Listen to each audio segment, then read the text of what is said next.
Welcome, ladies and gentlemen, to The Late Show. I'm your host, Stephen Colbert. It is March 14th. Happy Pi Day. Pi, of course, goes on infinitely, which is why it has been named the official irrational number of the 2024 election. Trump clinched the Republican nomination this week, and last night he went on Newsmax to talk to Greg Kelly. Now, if you don't know who Greg Kelly is, it doesn't matter.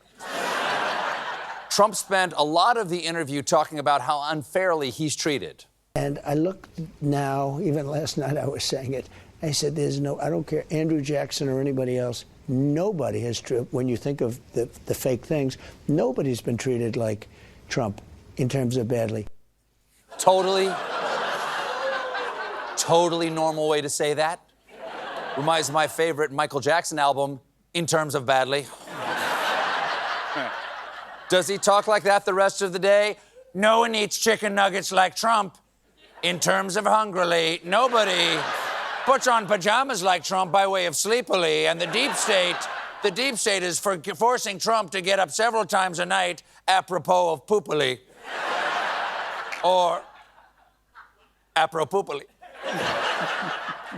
Trump talked about his search for a vice president and insisted that everybody wants the gig. There's not a person in politics that doesn't want it, and that includes Democrats. If I wanted, I'd have a Democrat, I'd have a liberal, I'd have anybody I want. Then do it, coward. Trump Bernie 2024. Do it! There is quiet. There is only one way to heal America's partisan divide. That is soup. I've gone full MAGA, make America gazpacho again. Maybe a couple of croutons. Then it was time for international affairs. Trump complained yet again about America footing the bill for NATO. The European nations, as a combination, they should be paying the same because, their economy is approximately the same size. Plus, they're in a lot more danger than we are. We have a thing called an ocean between us, right? And they don't. What kind of weirdo says a thing called ocean? A guy named me. There you go. There you go. And that was worth it. You got to go back and get that one. This is actually a verbal tick that Trump's been leaning on a lot lately. Listen to this. A thing called the Civil War. A thing called ratings. A thing called Truth Social. A thing called Super Tuesday. A thing called gasoline. A thing called fish. It seems weird, but there's probably a very simple explanation for why he talks that way. A thing called brain damage. Trump also...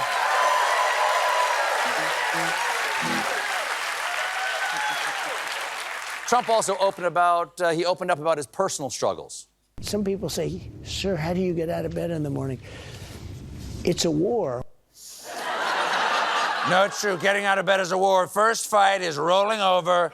Then comes sitting up. It's absolutely harrowing. And finally, the pants. That's the real battle of the bulge. The whole interview had a real sort of Dear Leader State-run TV vibes. Here's an actual question that Greg Kelly asked Trump about his many criminal investigations. These cases were designed to destroy you. Yes. And they've helped you. And some of us actually, we see, I know my audience and me too, we see that you're protected, maybe even by the hand of God. Has that ever crossed your mind? Quick follow-up. Is it true that you are the chosen one, the Kwitzak Haderach who can bring balance to the Force, defeat Voldemort, free us from the Matrix, and then feed a hungry world by letting us all suckle on your bountiful blessed teats? My lord, may I motorboat you?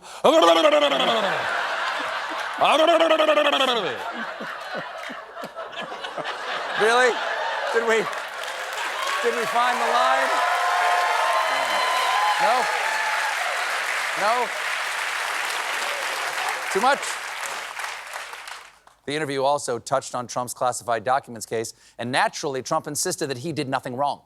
There's something going on because they're going after me viciously. Then all of a sudden it comes out that Biden took 10 times the number of documents that I did. And I took them very legally. Okay. Saying something you did something very legally really makes it sound like you broke the law. Look, I went for a drive very legally, very soberly, and I drove into extremely no living rooms, and as a result, a tremendous amount of my wife is very not divorcing me. In defending himself, Trump insisted that he did nothing wrong, but even if he did, it's okay because the Clintons did it first. By the way, they released Hillary Clinton.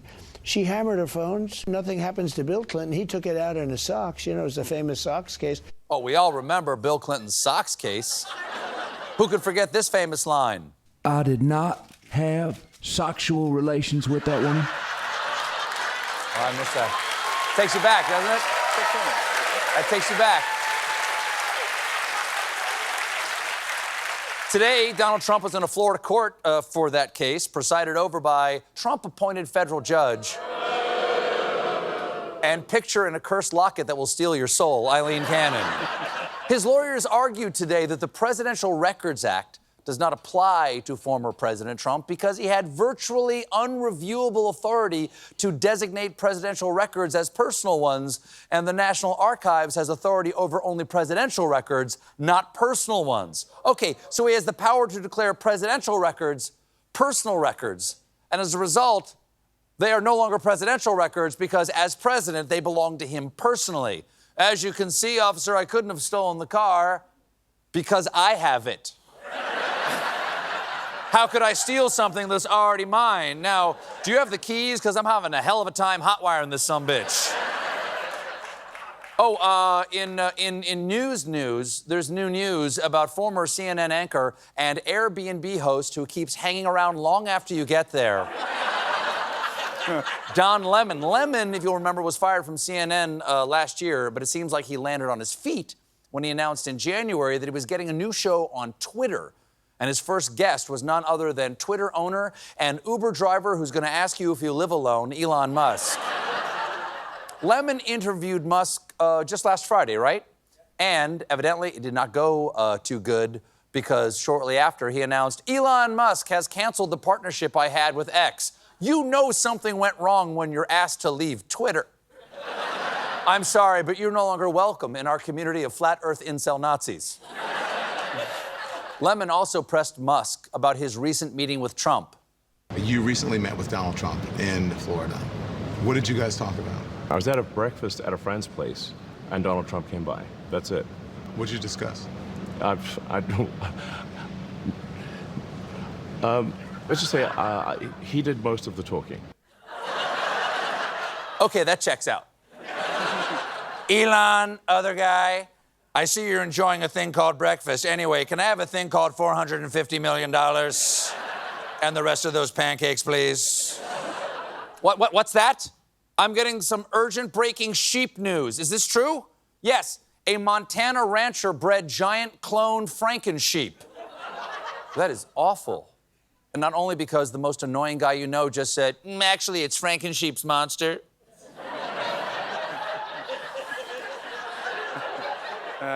The mad Montana mutant mutton maker in question is an 80-year-old rancher named Arthur Jack Schubarth. So why did Artie Jack make these monsters? The goal was hunting them for sport. Ah, yes, there's no greater thrill than hunting man's deadliest predator, sheep. Good luck evading their natural defense, standing still and growing you a sweater. Turns out, all of this hybriding of the sheep, it's all very illegal, which is why Art Jack pleaded guilty to wildlife trafficking after nearly a decade-long conspiracy to breed giant sheep hybrids. And there is no way to know how many illegal sheep he bred because every time authorities try to count them, they immediately fall asleep. The extra legal part of this was, hold on, stay focused here. The extra legal part, or extra illegal part of this, was using biological tissue obtained from a threatened species, the Marco Polo Argali sheep, which is a great choice for hunting because they always reveal their location. Marco Polo. Gotcha. Apparently,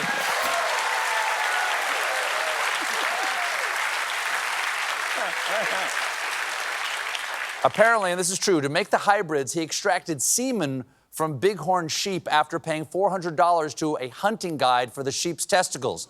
Oh, yeah, for that, you gotta know a guy. Hey, you buying balls? I got sheep, I got bull, I got humpback, I got ostrich. And listen, if you're into luxury items, I got Sasquatch. Last pair.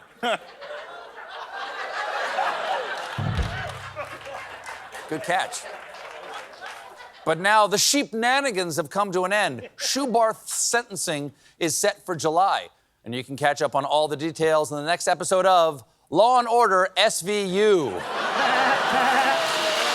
We got a great show for you tonight. My guest is Paul Simon. When we come back,